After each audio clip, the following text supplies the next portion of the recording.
안녕하세요. 효빈 약사입니다. 오늘은 신입 약사님들이 약국 근무지를 정할 때 이 점은 꼭 고려하시면 좋겠다 하는 내용을 정리를 해봤어요. 졸업 후 첫 약국 근무지는 굉장히 중요한데요. 제가 지금 10년째 약국 약사로 근무를 하고 있는데 주변에 보면은 처음 근무했던 근무지의 약국장님의 루트를 거의 그대로 따라가는 경우들이 정말 많더라고요.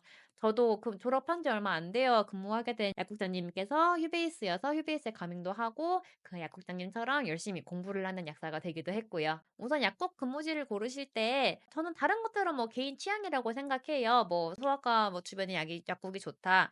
뭐 소아과 약국은 피하고 싶다. 뭐 이제 그런 것들은 개인 취향일 텐데 무엇보다도 약국의 시스템을 배울 수 있는지 요거는 꼭 고려를 하시는 게 중요하다라는 이야기를 드리고 싶습니다. 포스도 없고 진열도 특별히 신경 쓰지 않는 약국에서는 포스와 진열을 배울 수는 없을 테니까요. 약사님들 나중에 개국하고 나시면은 본인이 배웠던 것을 활용을 하셔서 약국을 운영을 하셔야 될 텐데 근무하는 약국은 대부분 처방 위주 약국들이 많을 텐데 여러분들이 개국을 하실 때 그 정도의 처방을 받을 수 있는 약국을 개설하실 확률은 사실 높지 않습니다. 인구 수는 줄어들고 있는데 약사 수는 늘어나고 있으니까 단순 산수만 해 봐도 약사당 처방 수는 당연히 줄어들 수밖에 없으니깐요. 처방 위주가 아니더라도 본인 약국을 잘 운영을 하고 매출을 올리려면은 처방 외의 업무들에 대해서 할 수 있어야겠죠.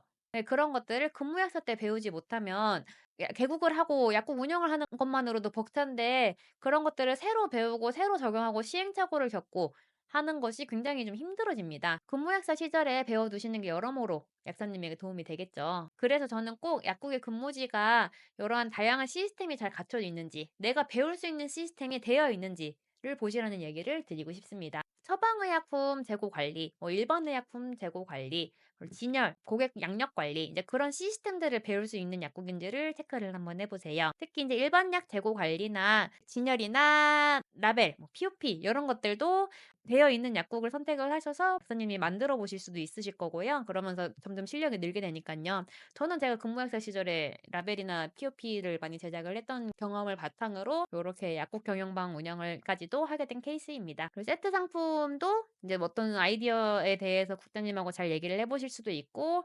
매약도 이제 '내가 요렇게 하니까 매약이 더 오르는구나.'라는 것도 경험을 해 보시고 약국에 있는 여러 가지 일반 약 제품들이나 학회 제품들도 투약을 해 보시고 케이스를 만들어 보시고요. 전문약 재고 관리나 불용 재고 관리는 어떻게 하고 계신지 직접 해 보시고 약사님이 직접 해 보시는 것도 굉장히 중요하고 향정, 마약류 이런 거 입고나 재고 관리 반품은 어떻게 하시는지 네 그런 것도 한 번씩 해 보시고 도매 반품 시스템 약국에서 불용 재고 체크해서 도매 반품을 어떻게 해야 되는지 도매 반품한 품목을 어떻게 체크를 하는지 반품이 됐는지 어떻게 확인을 하고 또 이제 제약회사 결제는 어떻게 하는지 포스나 고객 양력 관리 같은 것들도 어떻게 시스템이 되어 있는지를 근무하실 때는 어떻게 하는지 전혀 모르다가 나중에 약사님 개국하고 난 다음에 그런 것들을 새로 시스템을 정비를 하려면은 시행착오도 많이 겪어야 되고 배워가면서 하기는 굉장히 어려워요. 그래서 미리 근무약사 때 그런 것들을 배울 수 있는 약국을 선택하시는 것을 꼭 추천합니다. 두 번째로 약국 시스템이 아무리 잘 되어 있어도 약사님이 배우지 않으면 전혀 의미가 없겠죠.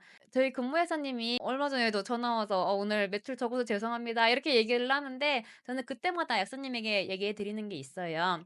약국 매출은 비가 오거나 눈이 오거나 미세먼지가 많거나 날씨가 너무 덥거나 날씨가 너무 춥거나 경기가 안 좋거나 하면은 객수 자체가 줄어들게 됩니다. 매출은 당연히 줄어드는데 그런 요인뿐만 아니라 고객들은 얼굴을 이왕이라도 한 번 더 본 약사님에게 의약품을 상담하고 구매하려는 경향이 커요. 의약품은 신용제이기 때문이죠. 그래서 근무약사님 일 주일에 뭐 한두 번 오시는 근무약사님 계실 때 매출 차이는 날 수밖에 없다고 저는 생각을 해요. 포인트는 '국장님만큼 내가 매출을 잘 못했어.' 이 포인트로 근무를 하시지 마시고 '내가 근무를 하는 동안에 여러 가지 나를 위한 공부를 한번 해 봐야겠다. 이것도 해 봐야겠다. 저것도 해 봐야겠다.' 이제 고렇게 해 보시면은 근무도 훨씬 재밌으실 거고 근무하시는 동안에 더 많은 것을 배워 가실 수 있으실 거예요. 약국의 모든 업무를 직접 해 보시는 것을 목표로 근무를 하시는 것을 추천합니다. 특히 뭐 감기약, 위장약 조합을 이렇게도 해 보고 저렇게도 해 보고 한방 공부도 하면서 요것도 적용해 보고 '아 이렇게 했으니까 피드백이 좋다.'라는 케이스도 만들어 보고 복용법이나 약에 대한 설명이나 증상에 대한 설명을 요렇게 설명하는 것보다 저렇게 설명을 하는 게 더 소통이 수월하구나.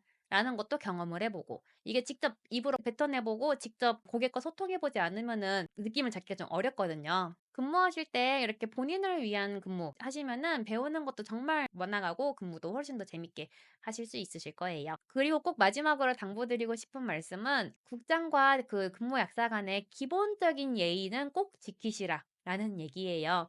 기본적인 예의라는 것은 근로자와 사장 간의 기본 상식을 의미합니다. 뭐 퇴사 한 달 전에 노티스를 드린다거나 본인 약국 아니라고 뭐 불량하게 근무에 임한다거나 그런 것들을 피하시라고 얘기를 드리는 이유는 약업계가 굉장히 좁기 때문이에요. 약사님들이 많이 간과하시는 것이 약국 외부 활동이나 여러 가지 기회를 얻으실 때 인맥은 중요하다라는 것입니다. 인간관계가 좋은 약사님들, 아는 약사님들이나 친한 약사님들이 많은 약사님들이 만약에 약사님이 개국을 하시게 되면 분명히 뭐 원치 않는 예기치 않은 일들이 발생을 할 텐데 그러한 상황에서 주변에 도움을 얻거나 조언을 얻으면은 훨씬 더 수월하게 좀 더 쉽게 처리를 할 수도 있는 경우들도 많고 정말 좋은 케이스는 아는 약사님을 통해서 본인이 개국할 약국을 인수받는 경우들도 생긴다는 거죠. 아름아름으로 좋은 강의를 들어서 약국의 매출에 도움이 되는 그런 내용을 배우기도 하고요. 그래서 근무하는 약사님들이 근무지의 국장님과 한번 좋은 관계를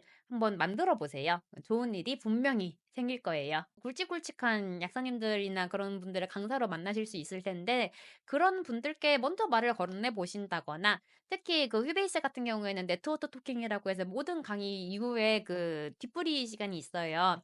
그래서 좀 자연스럽게 편하게 질문도 하시고 그렇게 하실 수 있는 기회가 있는데 그 기회를 절대 놓치지 마셔라. 라는 얘기를 꼭 드리고 싶습니다. 정말 좋은 인맥을 만들 수 있는 기회예요. 제가 이런 이야기를 드리는 이유는 약사님들에게 좋은 기회를 만드는 것은 약사님들 본인밖에 없기 때문이에요. 본인에게 더 많은 기회를 만들어 보시고 더 많은 인사이트를 얻어 가시며 약국 생활을 하시기를 추천합니다.